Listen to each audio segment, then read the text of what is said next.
सभी को जय श्री कृष्णा। श्री गणेशाय नमः। आज हम रुक्मिणी अष्टमी व्रत की संपूर्ण जानकारी लेकर आए हैं। आइए जानें कथा और उसका महत्व। आज रुक्मिणी अष्टमी मनाई जा रही है। प्रतिवर्ष यह पर्व पौष मास के कृष्ण पक्ष की अष्टमी तिथि को मनाया जाता है। मान्यता अनुसार इसी दिन द्वापर युग में देवी रुक्मिणी का जन्म हुआ था। वे विदर्भ नरेश भीष्मक की पुत्री थी। रुक्मिणी दिखने में अति सुंदर एवं सर्व गुणों से संपन्न थी। उनके शरीर पर माता लक्ष्मी के समान ही लक्षण दिखाई देते थे, इसलिए उन्हें लोग लक्ष्मी स्वरूपा भी कहते थे। पौराणिक शास्त्रों में उन्हें लक्ष्मी देवी का अवतार कहा गया है। मान्यता अनुसार इस दिन विधि पूर्वक देवी रुक्मिणी का पूजन अर्चन करने से हर मनोकामना पूर्ण होती है। घर में धन संपत्ति का वास होता है। जीवन में दाम्पत्य सुख की प्राप्ति होती है। द्वापर युग में गोपियों ने पौष अष्टमी पर कात्यायनी महामाये महायोगिन्यधीश्वरी नंद गोप सुतम देवी पति में कुरुते नमः इस मंत्र का जाप किया था। अतः अष्टमी का व्रत रख रहे भक्तों को आज के दिन अधिक से अधिक जाप करना चाहिए। कैसे करें व्रत, आइए जानते हैं पूजन विधि। रुक्मिणी अष्टमी के दिन भगवान श्री कृष्ण और माता लक्ष्मी के मंत्रों का जप करके उन्हें तुलसी दल डालकर खीर का भोग लगाने से वे प्रसन्न होते हैं। इस दिन ब्राह्मणों को भोजन कराने से तथा दान दक्षिणा देने से जीवन में शुभ ही शुभ होता है। रुक्मिणी अष्टमी के दिन लक्ष्मी जी, श्री कृष्ण तथा रुक्मिणी का पूजन करना चाहिए। आज के दिन सुबह स्नान आदि करके स्वच्छ स्थान पर भगवान श्री कृष्ण और माँ रुक्मिणी की प्रतिमा स्थापित करें। स्वच्छ जल दक्षिणावर्ती शंख में भर ले और अभिषेक करें। तत्पश्चात कृष्ण जी को पीले और देवी रुक्मिणी को लाल वस्त्र अर्पित करें। कुमकुम से तिलक करके हल्दी, इत्र और फूल आदि से पूजन करें। अभिषेक करते समय कृष्ण मंत्र और देवी लक्ष्मी के मंत्रों का उच्चारण करते रहें। तुलसी मिश्रित खीर से दोनों को भोग लगाएं। गाय के घी का दीपक जलाकर कर्पूर के साथ आरती करें। सायंकाल के समय पुनः पूजन आरती करके फलाहार ग्रहण करें। रात्रि जागरण करें और निरंतर कृष्ण मंत्रों का जाप करते रहें। अगले दिन नवमी को ब्राह्मणों को भोजन कराकर व्रत को पूर्ण करें। तत्पश्चात स्वयं पारण करें। इस व्रत की कथा के अनुसार देवी रुक्मिणी भगवान श्री कृष्ण की 8 पट रानियों में से एक थी। वे विदर्भ नरेश भीष्मक की पुत्री थी। वे साक्षात लक्ष्मी जी की अवतार थी। आइए देवी रुक्मिणी और श्री कृष्ण के विवाह की कथा कुछ इस प्रकार जानते हैं। स्तुति करके राजा भीष्मक ने विष्णु का स्मरण करते हुए हर्ष पूर्वक श्री कृष्ण के पद्य द्वारा समर्चित चरण कमल में पाद्य निवेदित किया। फिर दूर्वा और जल समन्वित अर्घ प्रदान करके मधुपर्क और गो समर्पित की तथा उनके सारे शरीर में सुगंधित चंदन लगाया। उस शुभ कर्म में महेंद्र ने जो पारिजात पुष्पों की माला दहेज रूप में प्रदान की थी, उसे राजा ने अपने जामाता के गले में डाल दिया। श्री नारायण कहते हैं, नारद इसी समय महालक्ष्मी स्वरूपा रुक्मिणी देवी मुनियों और देवताओं के साथ सभा में आई और रत्न सिंहासन पर विराजमान हुई। वे रत्नाभरणों से विभूषित थी और उनके शरीर पर अग्नि शुद्ध साड़ी शोभा पा रही थी। उनकी वेणी सुंदर रूप से गुथी हुई थी। वे मुस्कुराती हुई अमूल्य रत्न जड़ित दर्पण में अपना मुख निहार रही थी। कस्तूरी के बिंदुओं से युक्त एवं सुकोमल चंदन से चर्चित थी तथा उनके ललाट का मध्य भाग सिंदूर की बेंदी से उद्भासित हो रहा था। उनकी कांति तपाए हुए स्वर्ण की सी और प्रभा सैकड़ों चंद्रमाओं के समान थी। उनके सर्वांग में चंदन का अनुलेप हुआ था। मालती की माला उनकी शोभा बढ़ा रही थी और 7 बालक राजकुमारों द्वारा वहां लाई गई थी।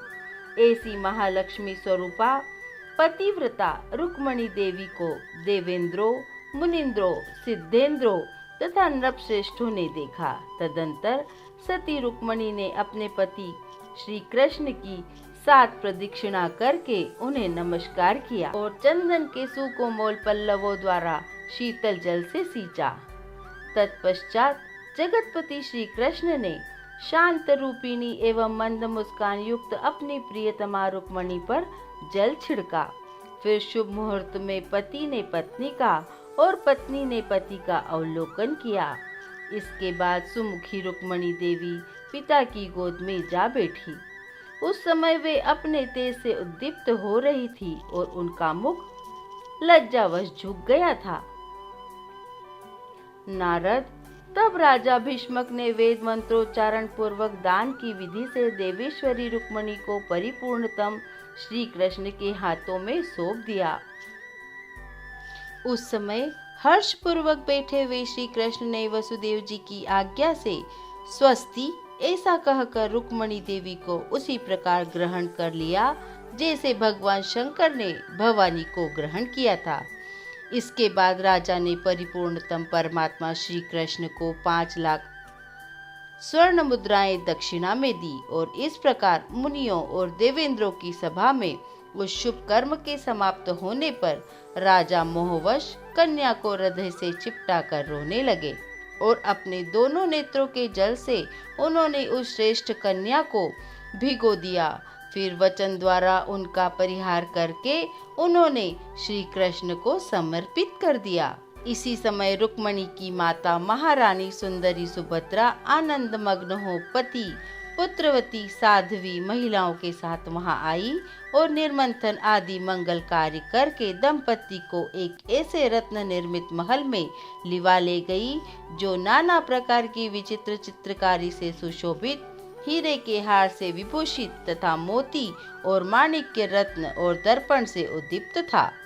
वहीं श्री कृष्ण ने दुर्गत नाशिनी दुर्गा, सरस्वती, सावित्री, रति, सती, रोहिणी, पतिव्रता, देवपत्नी, राजपत्नी और मुनि पत्नियों को देखा जो रत्न भरणों से विभूषित हो रत्न निर्मित सिंहासनों पर आसीन थी।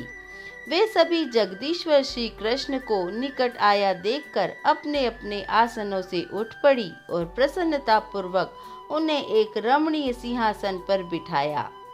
फिर समागत देवांगनाओं तथा मुनि पत्नियों ने अंजलि बांधकर क्रमशः पृथक पृथक उन माधव की स्तुति की। महारानी सुभद्रा ने वर सहित कन्या को भोजन कराया और सुवासित जल तथा कर्पूर युक्त उत्तम पान प्रदान किया। तदंतर वहां दुर्गा देवी ने सभी महिलाओं की आज्ञा से श्री कृष्ण के हाथ में मंगल पत्रिका दी और उनसे उसे पढ़ने के लिए कहा। तब देवियों के उस समाज में श्री कृष्ण मुस्कुराते हुए उस पत्रिका को पढ़ने लगे। उसमें लिखा था, लक्ष्मी, सरस्वती, दुर्गा, सावित्री, सती, राधिका, तुलसी, पृथ्वी, गंगा, अरुंधति, यमुना, अदिति, शतरूपा, सीता, देवहूति, मेनका, ये सभी देवियां दंपति का परम मंगल करे। जब श्री कृष्ण ने इस प्रकार पढ़ा तब वे उसे सुनकर विनोद करने लगी।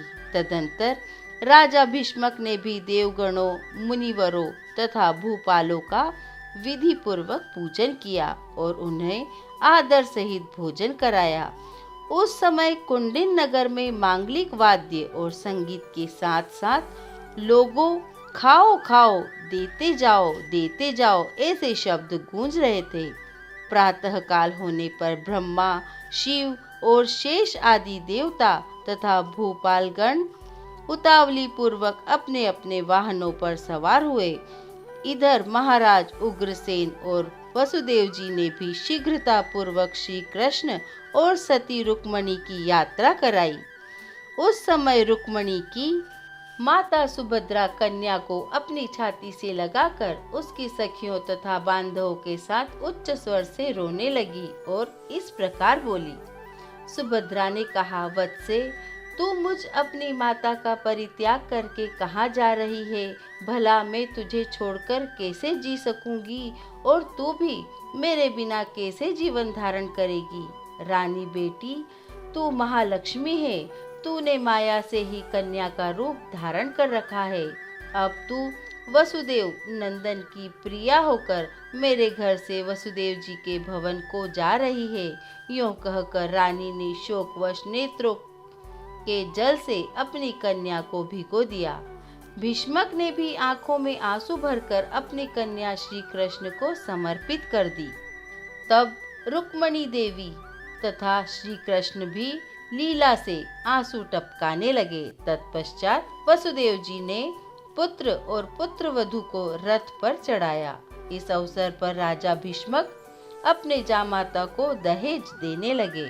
उन्होंने हर्ष पूर्वक हृदय से 1000 गजराज, 6000 घोड़े, 1 सहस्त्र दासियां, सैकड़ों नौकर, अमूल्य रत्नों के बने हुए आभूषण, 1000 रत्न, 5 लाख शुद्ध स्वर्ण की मोहरे, विश्वकर्मा द्वारा निर्मित सोने के सुंदर सुंदर जलपात्र तथा भोजन पात्र, बहुत सी गायें, 1000 दूध वाली सवत्सा धेनुएं तथा बहुत से बहुमूल्य रमणीय अग्निशुद्ध वस्त्र प्रदान किए।